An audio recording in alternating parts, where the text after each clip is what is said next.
আসসালামু আলাইকুম বন্ধুরা, আজকের ভিডিওতে আমরা আলোচনা করব কিভাবে কোন জায়গাতে কোন স্থানে আমরা একটি দোকান নির্বাচন করতে পারি। আপনারা যারা আমার পর্ব 1 দেখেছেন কম্পিউটার দোকানের প্র্যাকটিক্যালি কাজের যে পর্বটি দেখেছেন আপনাদেরকে অসংখ্য ধন্যবাদ। আজকে আমরা দ্বিতীয় পর্ব চলে এসেছি। আসলে কম্পিউটার দোকানের জায়গা নির্বাচন করাটা অত্যন্ত গুরুত্বপূর্ণ আমি মনে করেছি, কারণ হচ্ছে গিয়ে কম্পিউটার দোকানের জায়গা যদি আপনি ভালোভাবে নির্ধারণ করতে না পারেন তাহলে ভাইয়া পরবর্তী সময়ে আপনি অনেকটাই পস্তাবেন। কেন? অনেকেই আমাদেরকে বলেন যে আফসার ভাই, অনেকেই আমাকে বলেন যে আফসার ভাই দোকানে বেচা কিনা কম, দোকানে লস হয়েছে, 3 মাস পর 4 মাস পর দোকান ছেড়ে দিয়েছি, কী করবো ভাই, বেচা কিনা হয় না। এটার মূল কারণ হচ্ছে দোকান নির্বাচনের উপরে। দোকান নির্বাচন করাটা যদি আপনি সঠিকভাবে করতে না পারেন প্রিয় ভাই, তাহলে আপনি পস্তাবেন। কেন পস্তাবেন আমি আপনাকে বলি।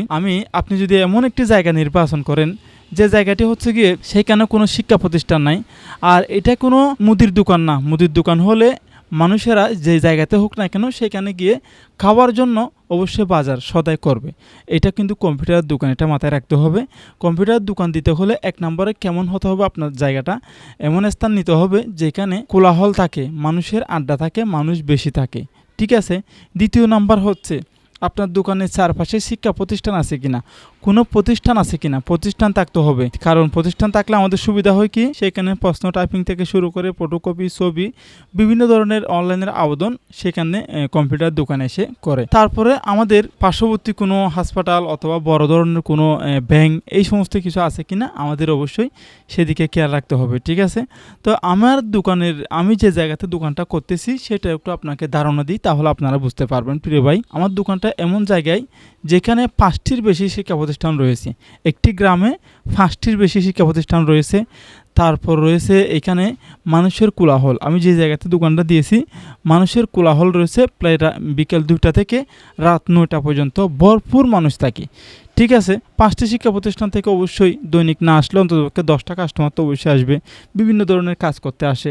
আর পার্শ্ববর্তী রয়েছে আমাদের আর এলাকার লোকজন ভরপুর থাকে, যার কারণে আমি মনে করতেছি আমার দোকানটা পারফেক্ট একটি জায়গাতে রয়েছে, ঠিক আছে। তো আপনারাও এরকম একটি জায়গা নির্বাচন করবেন যেখানে মানুষের কোলাহল থাকে, যেখানে যাতায়াত ব্যবস্থার সুবিধা থাকে, যেখানে মানুষের আড্ডা থাকে, যেখানে শিক্ষা প্রতিষ্ঠান রয়েছে, যেখানে বিভিন্ন ধরনের ব্যাংক প্রতিষ্ঠান রয়েছে। এরকম একটি জায়গা নির্বাচন করতে হবে প্রিয় ভাই।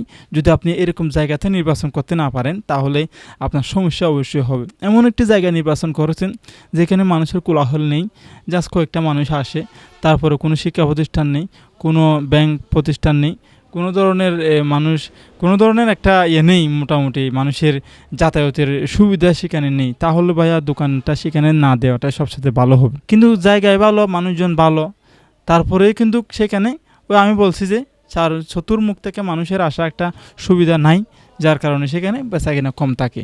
তো কম থাকলে অনেক সময় আমাদের কি হয়, দোকান ছেড়ে দিতে বাধ্য হয়। তো আশা করি আপনারা বুঝতে পারছেন, আমাদের এমন একটি প্রতিষ্ঠান, এমন একটি জায়গা নির্বাচন করতে হবে যে জায়গাটি অনেক সময় আছে কি, সুবিধার ক্ষেত্রে বাড়ির পাশে দিয়ে বসে থাকেন, সুবিধার ক্ষেত্রে নিজের স্টেশনে দিয়ে বসে থাকেন, নিজের বাজারে দিয়ে বসে থাকেন, কিন্তু আসলে সেইখানে দেখা যাচ্ছে কি ওই আরও 8-10টা দোকান রয়েছে কম্পিউটার দোকান। তো আপনারটাও দিলে কি ভাই সেখানে পসিবল হবে? 10-15টা দোকানকে একটা জায়গাতে হয়? আসলে সেদিকে নির্বাচন করবেন অনেকটাই।